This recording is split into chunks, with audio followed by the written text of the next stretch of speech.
It's the beginning of a new volume. We're only about 1/3 done with this Everdark full cast recording. I'm over 100 chapters into the sequel as well. And of course, if you hear this after 2023, I may have finished with Everdark Academy and be on to the third story in the Everdark world. We do have some edits coming up in the chapters to come, including this episode and the next one for Sexy Times. There are, in fact, 5 sexy chapters in Volume 4, since the 2 vampire couples' relationships are definitely progressing.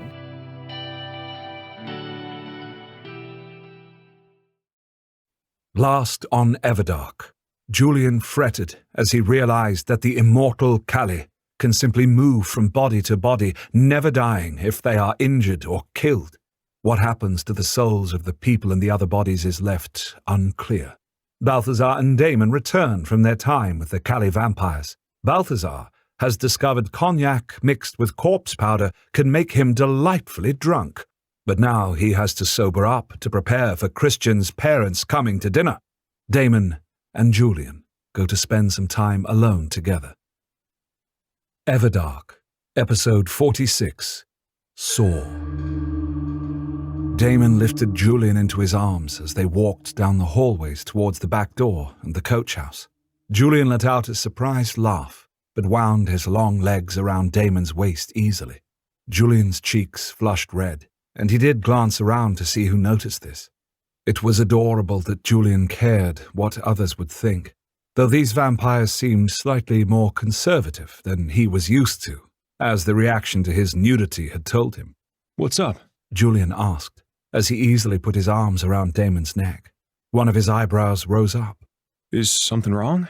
"No," he answered, and said nothing else, because he sensed if he did that he would reveal to both of them what was on his mind and in his heart. He wanted to lose himself in Julian's body, but his fledgling was having none of it. "Huh. So, you're all good?" Another raised eyebrow. "I am with you," Daemon stated, as if that was all there was to say. Julian blinked a moment, his eyes going soft with tenderness, and the words had the intended effect of moving him as well as distracting him. But his fledgling was determined to find out what was really going on with him and wouldn't be distracted, even by great truths between them. "You're upset about Callie, maybe? Upset they took Heath? Upset they betrayed you?" Julian prodded. "Loyalty," Daemon said, the word feeling torn out of him. The others were just as difficult. Respect, friendship, love. "Love." Julian's head lowered. "Not that kind of love, my fledgling." He kissed Julian's cheek. "No, I mean, actually, I did think that." Julian admitted. "You 11 immortals have been together for ages. You could have had love affairs." "We did. Some of us. But it is not like what I feel for you," Daemon answered. He felt Julian still in his arms and studied his face. "I thought you said you weren't sure what was between us. All those complications with you being king and all." "I stand by what I said, but I cannot deny that you are integral to me in a way I did not understand then. I believe my understanding will only grow. Do you not feel the same?" Daemon asked.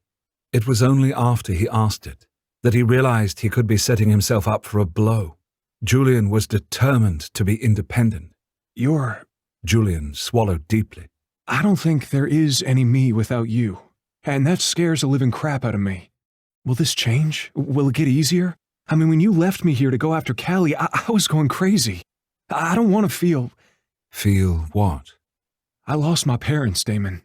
Because I was a kid when it happened, I couldn't believe they were gone." Julian's gaze was suddenly distant. "I held on even tighter to Christian and his parents after that. Then David tried to take Christian from me, and..." He shuddered. "You were willing to die, and die terribly for Christian," Daemon acknowledged softly. Julian focused on him. "You're becoming family to me, Daemon.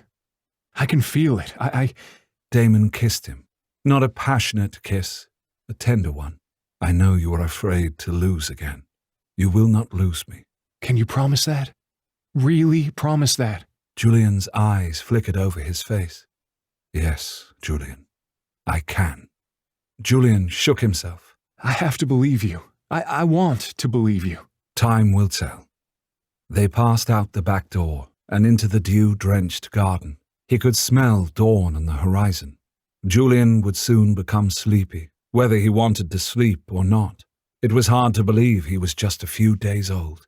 He'd watched so many other fledglings develop, not his own, for sure, but Julian was so different still.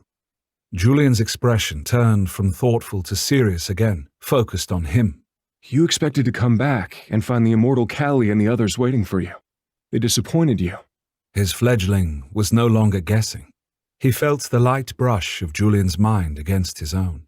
He grasped it as if he was catching Julian's hand. He held it tight to him, but he didn't want his thoughts rifled through, no matter how gently or kindly meant.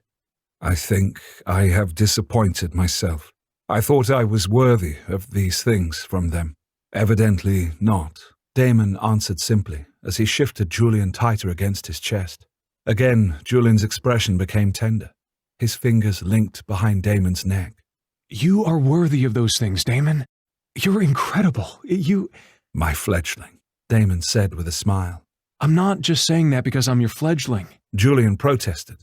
He rested his forehead against Julian's. I know, but you are biased. Only because you're worth being biased for. Julian kissed his forehead, as if he were the fledgling and Julian the master. Callie sounds like a bad actor. Don't base your worth on what they've done. Balthazar loves you now, and he isn't a fan of anyone in authority. Iros and Seir were always the closest to me, defending me perhaps beyond what they should have. Balthazar is pretty awesome, and from what Sophia tells me about Seir, she sounds like it too. So I think if they're willing to vouch for you, then it's because they know you're worthy of it. Julian protested.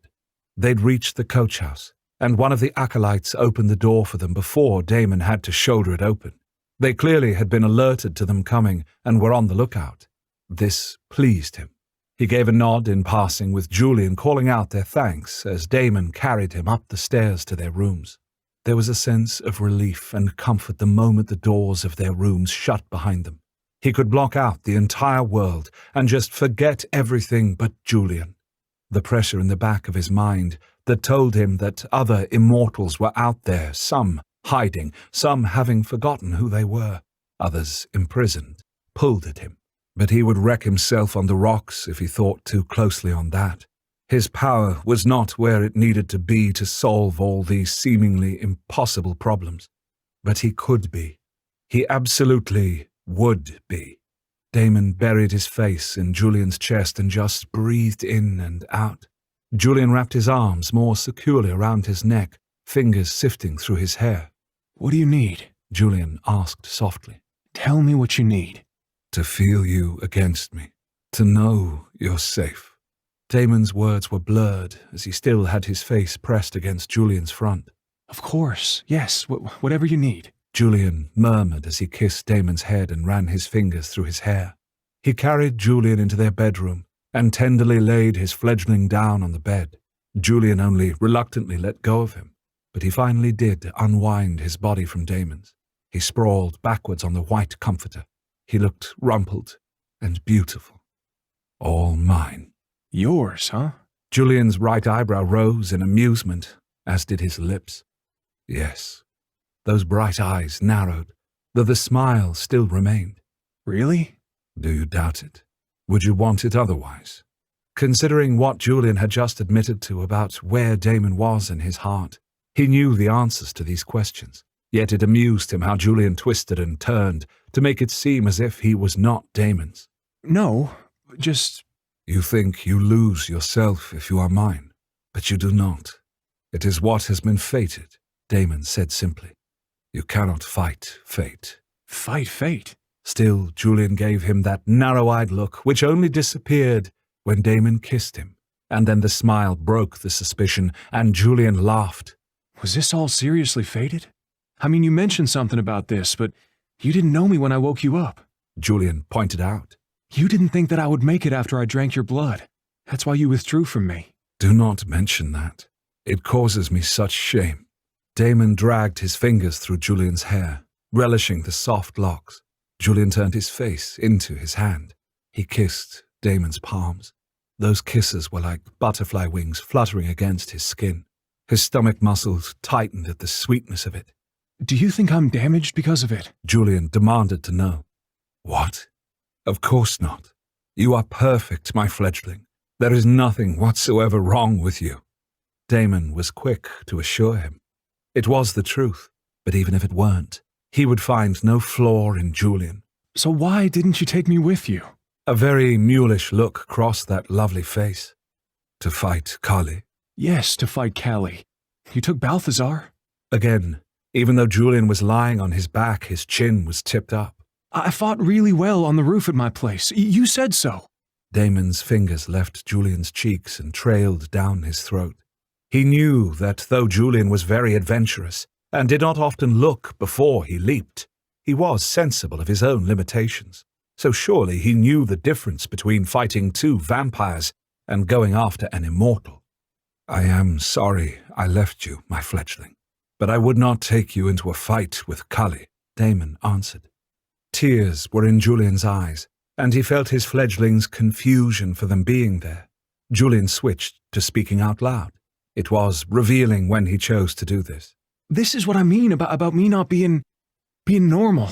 My emotions are all over the place. I still feel hurt that you should have taken me, but I know you shouldn't have.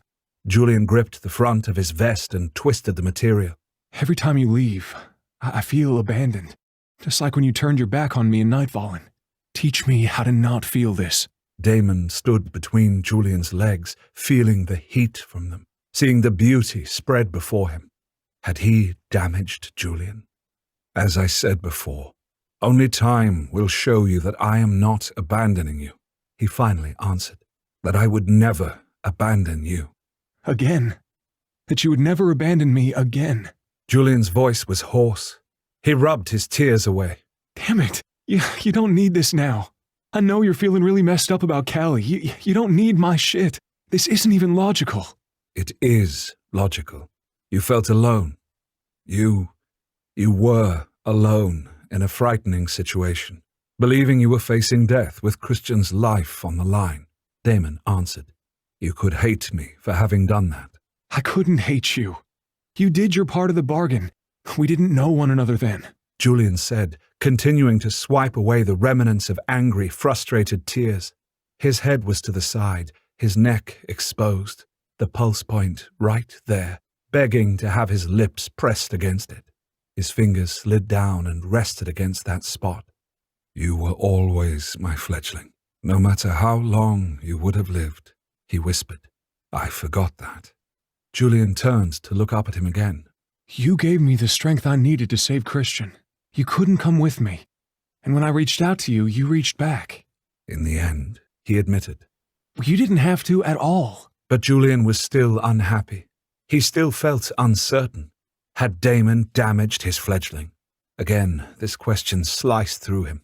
So he opened his mind this time and let Julian fully in. He watched as Julian's purple irises turned blood red, as their minds linked fully. His fledgling's lips parted and he breathed out words that came from Daemon's mind. You want to be with me. That's what you want. All the time. You have other things you have to do, but you want to be here. You are my reason for being.